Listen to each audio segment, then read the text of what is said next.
Steelworks Italy casts a long shadow over the southern Italian city of Taranto. Courts have ruled that toxins from the complex are responsible for increased cancers in the area, but the foundries continue to pollute the air every day. Not far from the steelworks, Floriano Dandolo sells panettone, Italian Christmas cakes, to raise money for parents like him who have a child living with cancer. My daughter was 4 when she was diagnosed with leukemia. We feel we have been abandoned by the state. A recent study shows increased rates of child leukemia between 2017 and 2019, and people in Taranto are 30% more likely to develop lung cancer than anywhere else in Italy. The map reveals that cancers are especially prevalent in neighborhoods close to the steelworks, like Tamburi. There is no people who live in Tamburi that have some parents or some son or something else having a tumor. So each family is a tumor inside.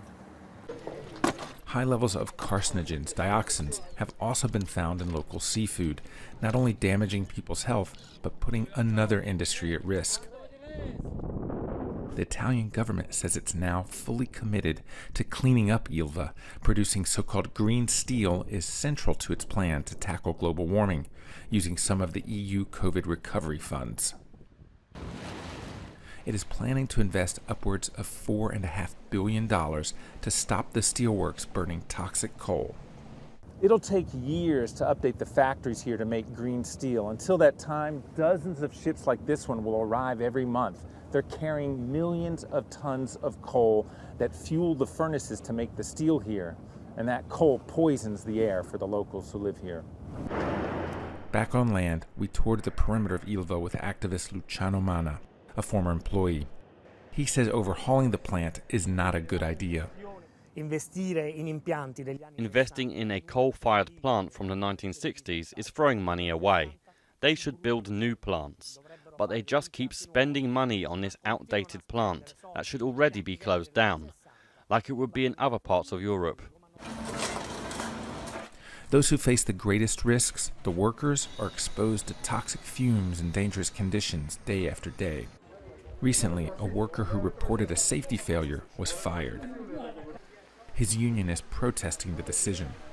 The safety situation is pitiful in a plant. The irony is when workers come forward to point dangerous conditions, they pin the blame on us and try to silence us. Those who clock in and out of here every day know the dangers, but it's steady work in a poor part of the country. Jobs they hope will one day soon become safer. Raney, Jazeera, Taranto, Italy.